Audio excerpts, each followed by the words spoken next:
I news. सकाळच्या वेळी घरातील नळाच्या पाण्याची मोटर लावण्यासाठी गेले असता पिन लावताना विजेचा शॉक लागल्याने सटाणा येथील वायरमन हेमंत विठ्ठल खैरनार वय 39 यांचा जागीच दुर्दैवी मृत्यू झाल्याची घटना घडली। हेमंत यांचे जनमानसाशी सलोख्याचे संबंध प्रस्थापित असल्याने सर्वत्र हळहळ व्यक्त होत आहे। बागलाण तालुक्यातील नामपूर येथे वीज वितरण कंपनीत कार्यरत असलेले हेमंत विठ्ठल खैरनार हे सटाणा येथील रिंग रोड मधील संस्कृती नगरमध्ये वास्तव्यास होते। नेहमीप्रमाणे सकाळच्या वेळी पिण्याचे पाणी आले असता ते स्वतः पाण्याची मोटर लावण्यासाठी गेले होते। दुर्दैवाने पिन लावत असताना विजेचा जबर शॉक लागल्याने हेमंत खैरनार यांचा जागीच मृत्यू झाला।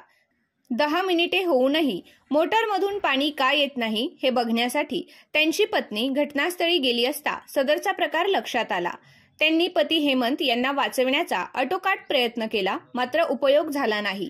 मयत हेमंत खैरनार यास तातडीने शहरातील एका खासगी रुग्णालयात दाखल केले असता त्यास तेथील डॉक्टरांनी तपासून मृत घोषित केले।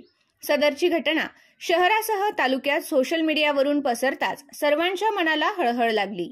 खैरनार यांच्या पार्थिव देहावर चौगाव या त्यांच्या मूळ गावी शोकाकुल वातावरणात अंत्यसंस्कार करण्यात आले। यावेळी वीज वितरण कंपनीचे अधिकारी व कर्मचाऱ्यांसह शेतकरी, ग्रामस्थ, नातेवाईक व मित्रपरिवार असा मोठा जनसमुदाय उपस्थित होता। हेमंत खैरनार यांच्या पश्चात आई, भाऊ, पत्नी व 2 मुले असा परिवार आहे।